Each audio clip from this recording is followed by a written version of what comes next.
Assalamualaikum warahmatullahi wabarakatuh. Balik lagi teman-teman di channel Alvaltech, masih dengan power station ya. Kali ini saya dapat pesanan dari kota Jambi, dari Bapak Erik, dengan permintaan agak istimewa ya. Jadi ada beberapa fitur yang tidak dimiliki di power station yang sebelumnya. Seperti apa fitur-fiturnya? Simak terus video ini sampai selesai, dan jika ada pertanyaan bisa dituliskan di kolom komentar. Pertama, saya pasang kisi-kisi kawat RAM. Kalau semua komponen sudah masuk, maka kita akan kesulitan memasang kawat RAM tersebut.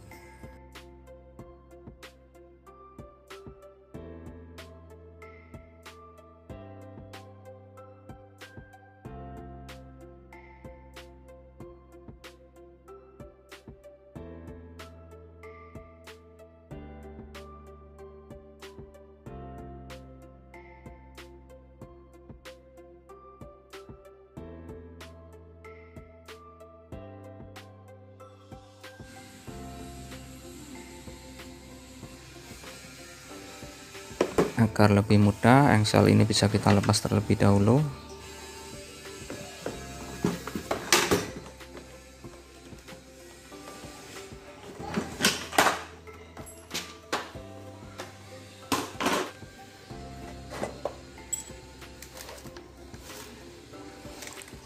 Dan inverter pure sine wave kita masukkan. Ini sebelumnya sudah saya modif ya, agar kipasnya bisa ikut mengontrol kipas yang ada di box. Begitu juga untuk LED indikator dan juga switch on off dari inverter, sehingga bisa dipantau dan dioperasikan di luar box.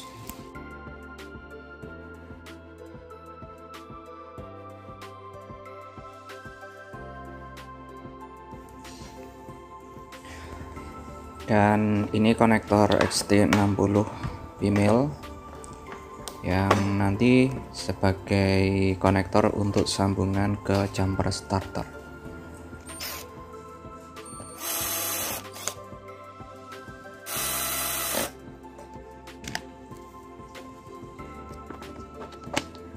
Dan ini konektor Anderson, fungsinya sebagai konektor untuk baterai extender. Jadi jika berencana menambah baterai lebih besar lagi di box yang berbeda, nanti terhubung ke konektor ini. Dan langsung kita wiring ya.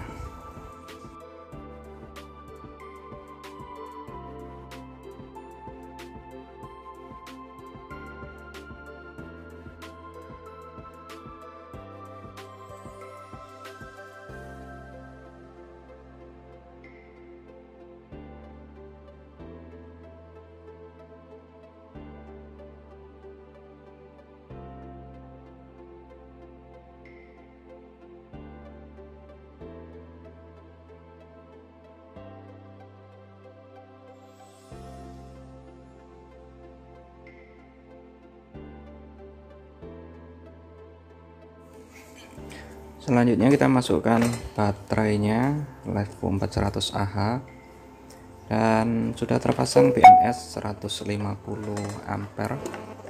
Nah, seperti ini BMS-nya.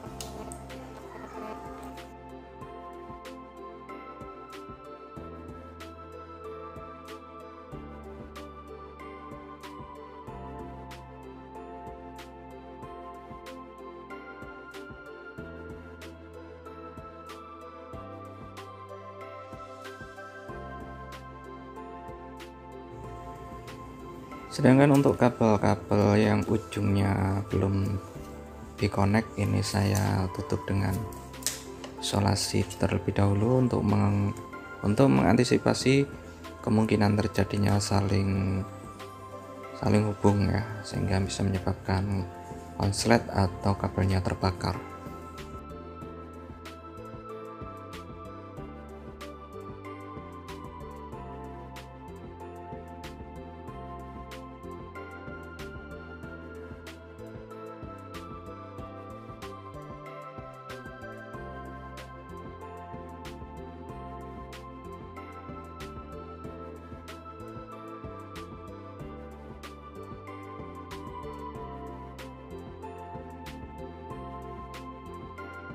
Untuk kabel yang besar ini saya menggunakan kabel AWG 8 atau kabel yang bungkusnya silikon dengan serabut yang sangat halus. Mengapa? Karena kabel ini memiliki ketahanan terhadap arus yang tinggi dan suhu yang tinggi. Di samping juga dia sangat lentur daripada kabel pada umumnya, sehingga mudah untuk ditekuk di ruang yang sempit.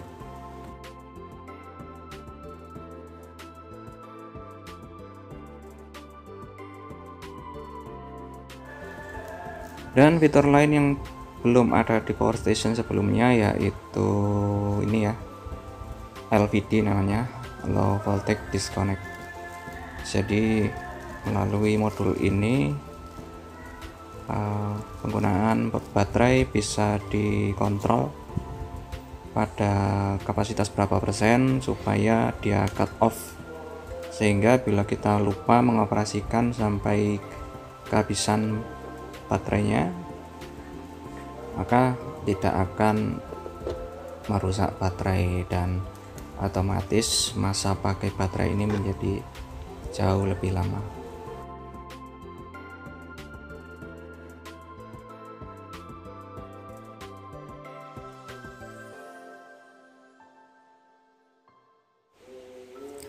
Dan alat yang putih ini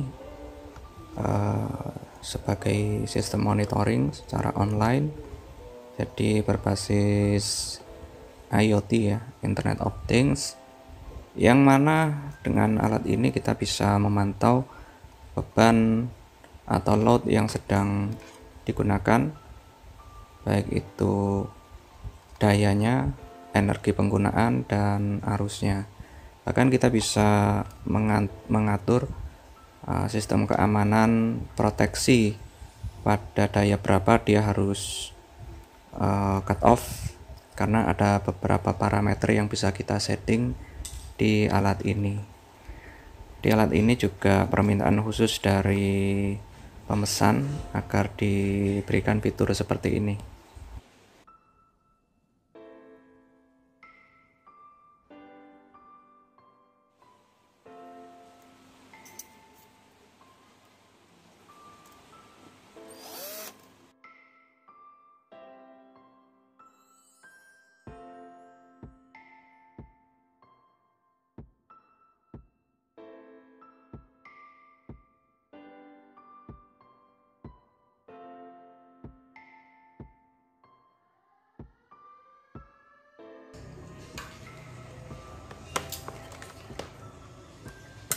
Dan bagian selanjutnya kita sambung kabel chargernya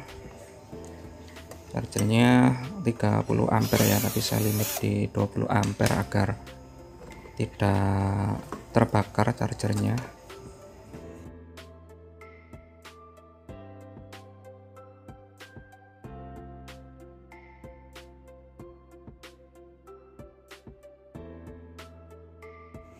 Kita pasang juga konektor AC in yang nanti sebagai port untuk charging dari PLN.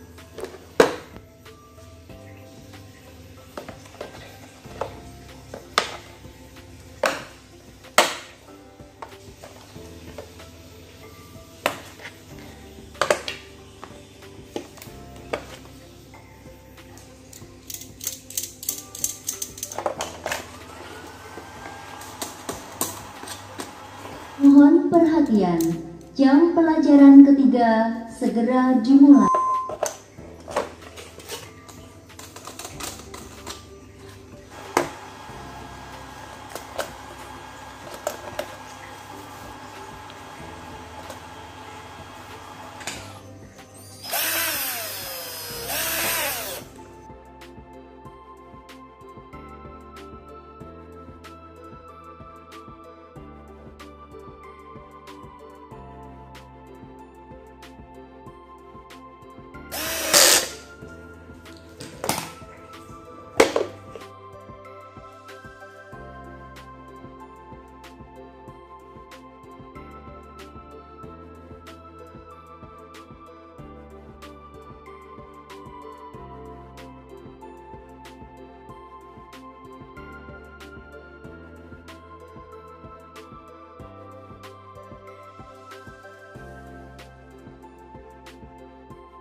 Setelah selesai dirakit, seperti inilah hasilnya.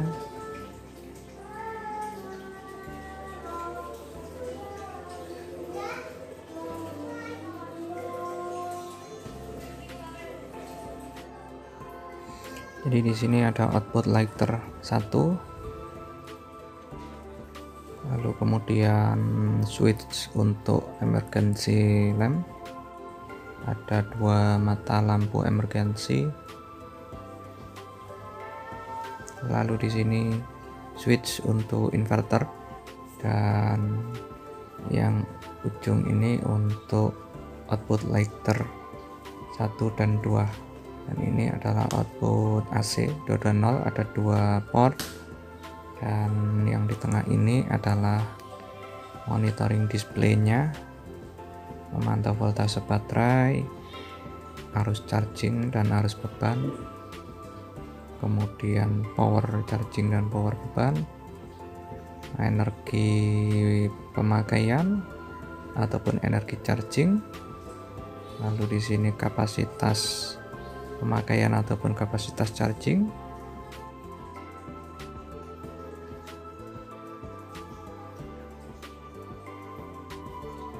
ini konektor X Anderson 50 ampere.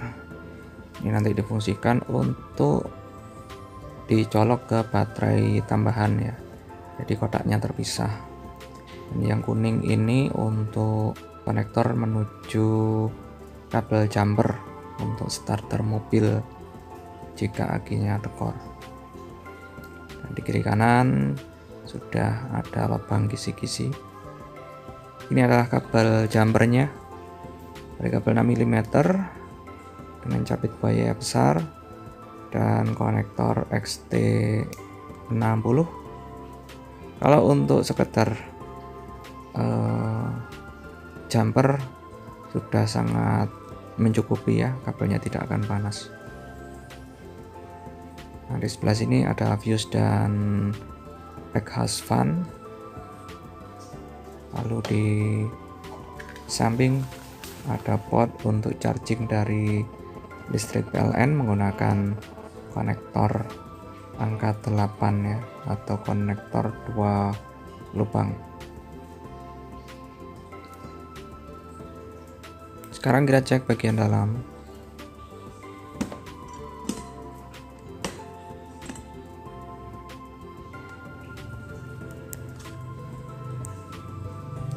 Ya, jadi kabel-kabel sudah dirapikan sebisa mungkin, dibuat serapi mungkin.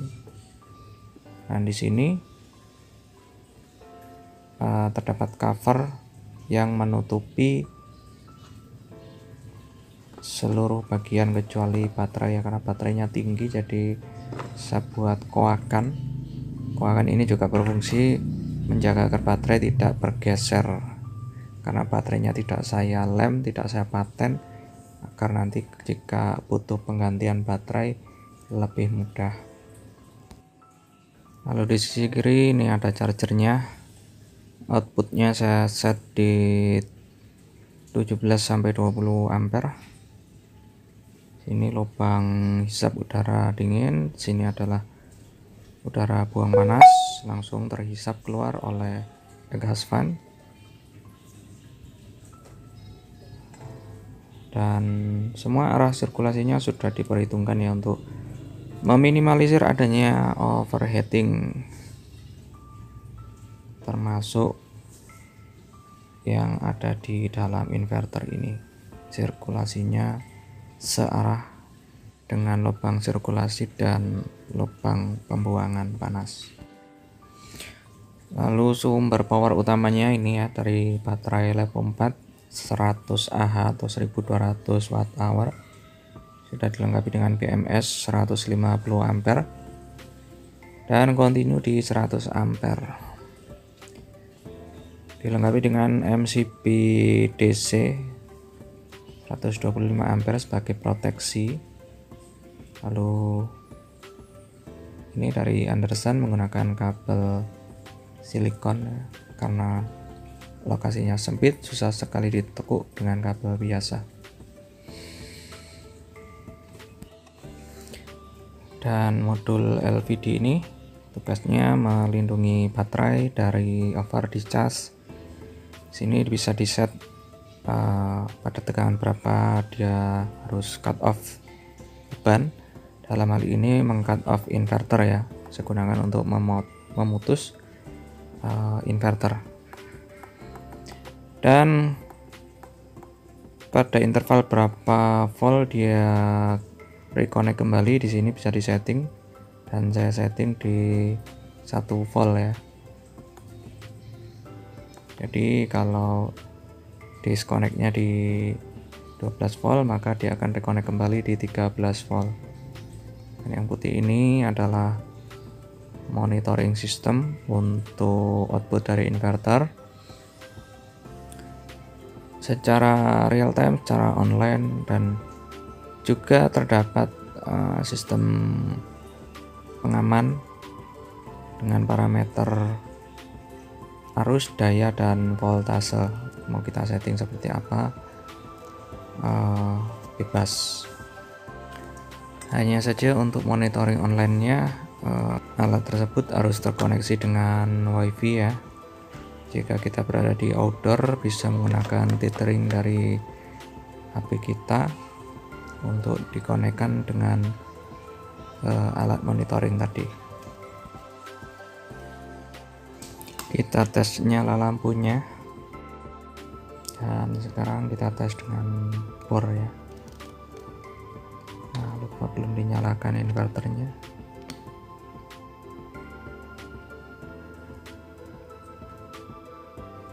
Standby-nya di 5 watt ya, untuk tanpa beban. 5,5 watt dari inverternya, harusnya tidak sampai 1 ampere. Dan kita lihat daya dari bor ini 200 watt ya. 200 watt tanpa beban ngebor. Dan sekarang saya coba dengan beban water heater. Nah, di sini tercantum 344 watt ya daya dari water heater, lebih besar dari bor.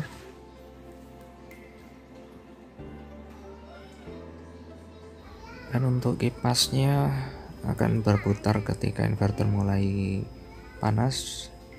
Dan di sini suaranya tuh cukup silent ya, tidak berisik. Dan ini yang istimewa ya, charger lighter dengan daya maksimal 100 watt. Dia bisa untuk ngecas MacBook atau laptop Apple, sudah fast charging, dan ada 2 port ya di bagian depan sini, USB tipe A dan tipe C atau power delivery. Dan juga ada displaynya untuk menampilkan voltase dan dayanya.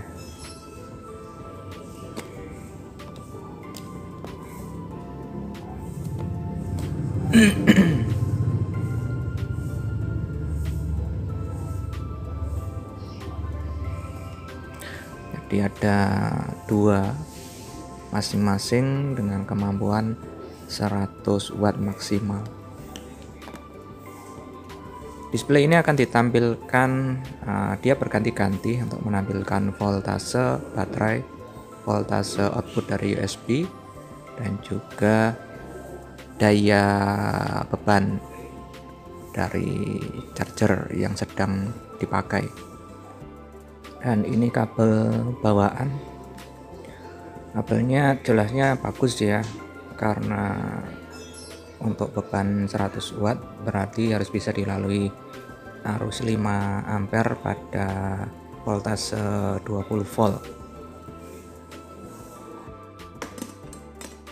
Dan di atas cover dalam ini bisa digunakan untuk menyimpan kabel-kabel, kabel jumper, kabel charger power station, dan kabel charger untuk lighter.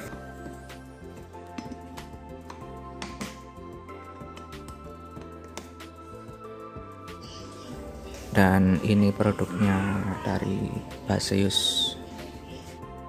Dan saya coba untuk ngecas HP saya, dan ini mode fast charging dengan tegangan output 9 volt. Kita lihat apakah masuk. Ya, masuk ya, charging.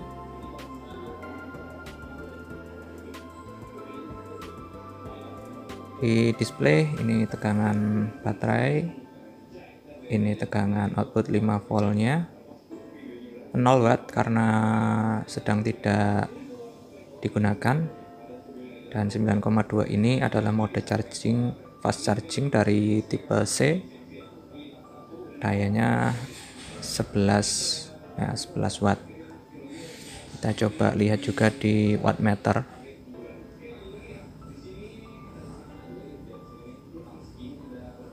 Di wattmeter 11,7 ya, sama ya. Dan ini charger yang sebelah kiri ya, saya tes juga. Dan saat dicas maka lampu indikator di bagian samping ini akan menyala, dan kita bisa lihat berapa daya yang masuk.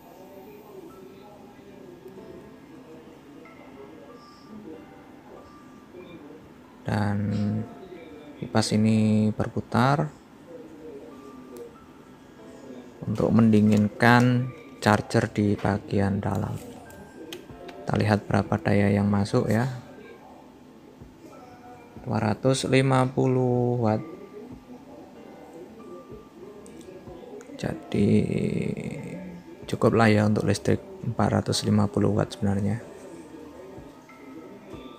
Daya yang masuk 197 watt,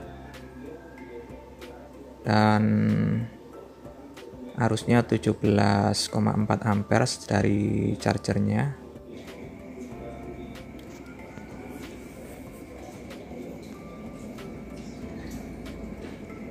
Dan ketika sudah penuh di voltase 14 volt, arusnya sudah kurang dari 1 ampere ya, atau sekian watt, ini 2 watt. Artinya charging sudah stop, baterai sudah penuh, pengisian sudah berhenti. Jadi aman ya, meskipun ditinggal tidur, ditinggal untuk aktivitas yang lain, tidak perlu takut overcharge. Sekarang kita akan coba dengan beban solder, dan kita tes fungsi dari smart monitoring dan smart proteksi.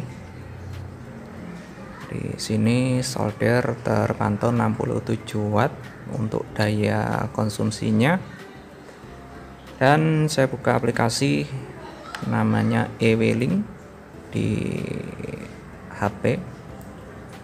Aplikasi ini terhubung dengan modul yang sudah ada di dalam box, namanya modul Sonoff Power 2. Ini yang ada fitur smart proteksi.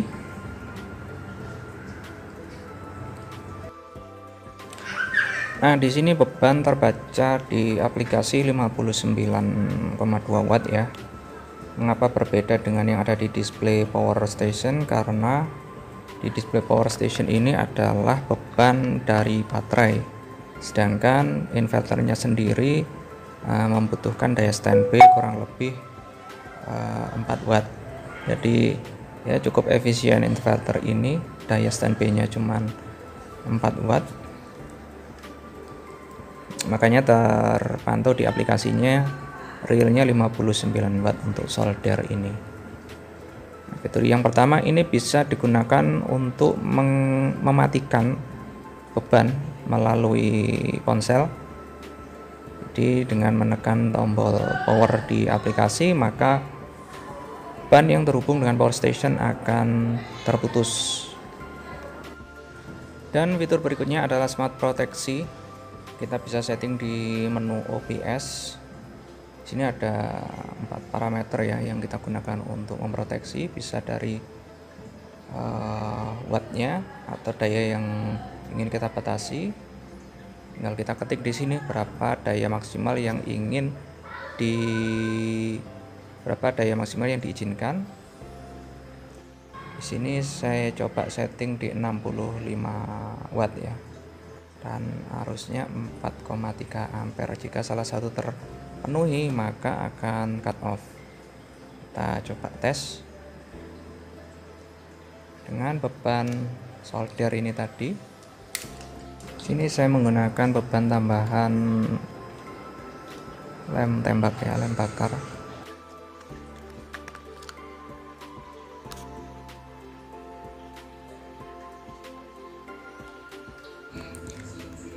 Dan langsung cut off ya ketika beban melebihi parameter yang kita setting. Dan jika kita paksa nyalakan tidak akan mau karena proteksi bekerja. Kita cabut dulu, kita coba nyalakan lagi. Nah, kita coba beberapa kali. Nah, sudah nyambung ya. Jadi seperti itulah cara kerjanya. Dan kemampuan inverter ini continue maksimal di 1000 watt. Jadi nanti parameternya akan saya sesuaikan di 950 watt agar lebih aman.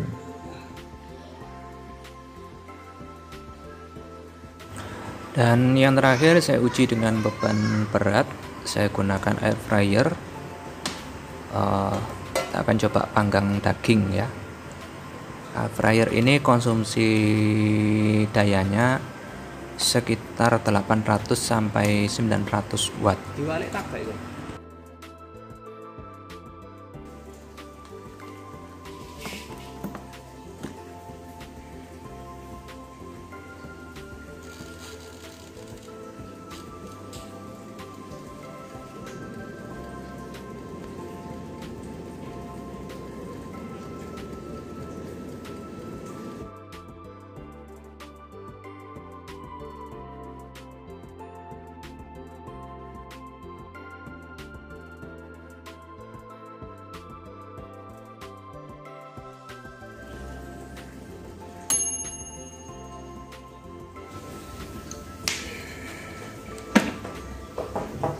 Wow.